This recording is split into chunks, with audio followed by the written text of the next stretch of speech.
Hello, ID60. So this is our first lecture. Congratulations, you made it to week one. I am going to go over really quickly the differences between styling, staging, interior decorating, interior design, architecture, because these are all terms a lot of times we use interchangeably, and there are some subtle differences in all of them and some pretty wide-ranging differences in others. So we're going to go through that first, and then we're going to get started on the details. So this is our outline for this lecture. We're going to look at class objectives. We're going to talk about the staging definition, styling definition, decorating definition. What is the difference between interior design and interior architecture, and then architecture. So class objectives. So what I really want you to understand as we move through this class is understanding the core principles and benefits of real estate staging. There really are a lot of benefits to it and a lot of enhancements that you can do to a property prior to it being shown to make it much more valuable on the market. We are going to look at and learn how to identify what our client needs are, if it's a decorating or a styling situation.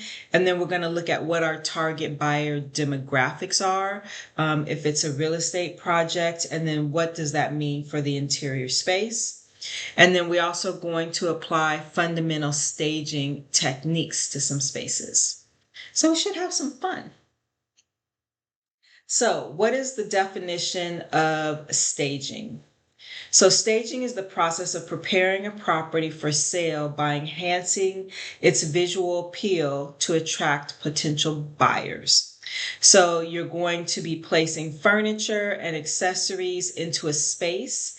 And when we are staging, what we're doing is really trying to enhance the property's key features. So if that's a large, beautiful fireplace, it may be that furniture is placed around the fireplace looking at it, or there's some sort of key feature or art on the wall that's going to draw your eye. Maybe it's a great view, so we could rearrange the furniture so that it's looking out of the window, enhancing the view. So in staging, we're not always pulling furniture or space planning furniture that is the most functional. It really is just to highlight key features in the space. The definition of styling. So styling is different than staging in that it really is for a specific client. It may be for a shoot, but it really tends to be more specific. It typically, when you're styling, the basic needs are already there. So you could, if you're styling something for a photo shoot, you may go into a space and the furniture, wallpaper, carpet, all of those things are already selected and in place. And you're going in to maybe move things over so it makes a better photograph, or to add some accessories, or to just sort of zhuzh it up a little bit. So styling really is for a specific moment in time where you're making the space beautiful. Let's see. So did I miss anything? So you may be adding texture. So you could be bringing in blankets or pillows, or again, smaller accessories that help sort of pop the space. But for the most part, the space is already put together. So the definition of decorating.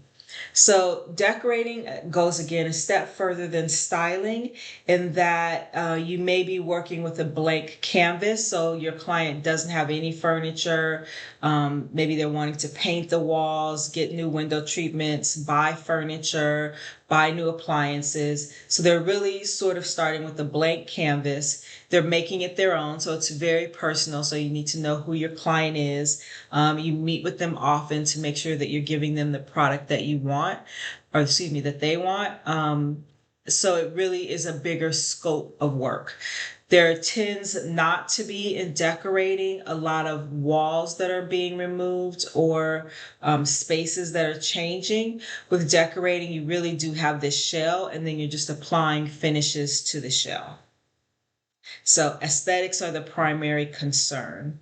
But again, it's different from styling and staging because it's a bigger scope of work, and it's also very, very personal to the person that you are decorating for.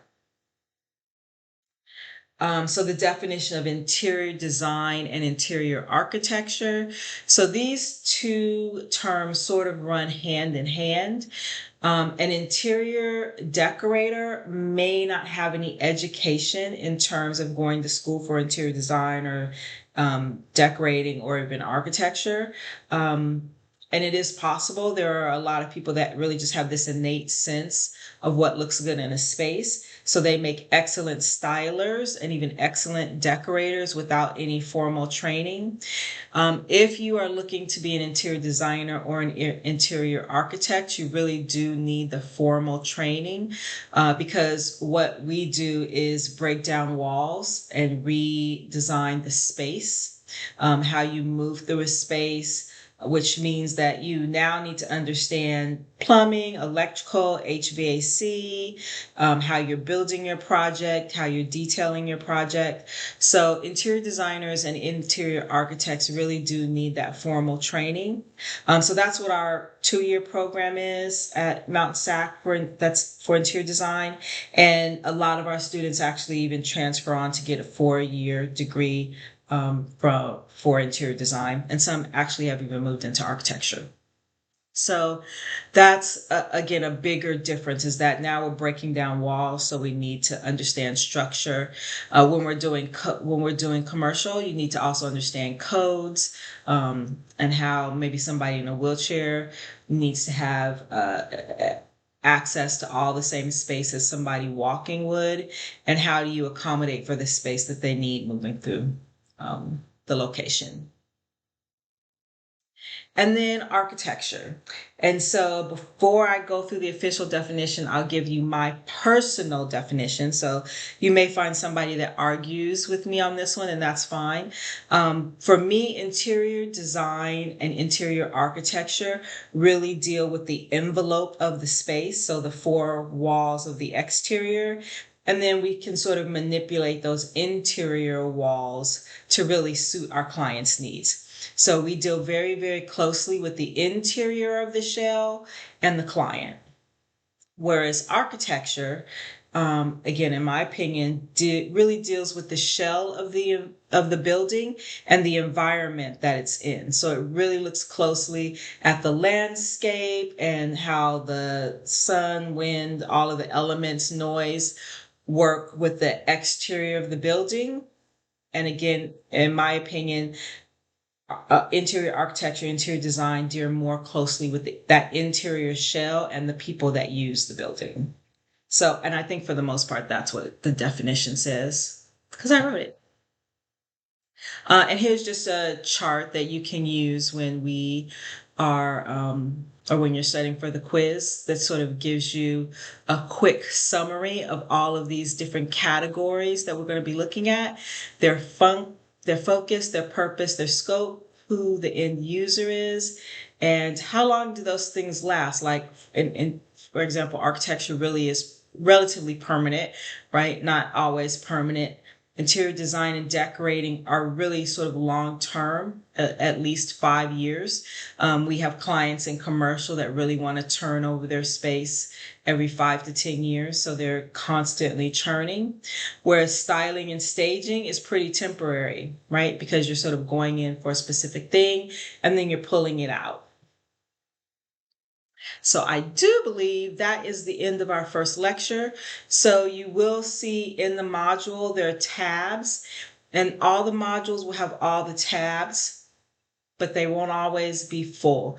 So we will always have a quiz. That's a must. Some assignments will have a lecture. Some assignments will have a discussion. Some assignments will have a project, but probably not Every week we will have all of those. So you can just click on the tabs. You'll see what is there. And if you have any questions, like always, you can contact me through my inbox in Canvas. Thank you for the first lecture.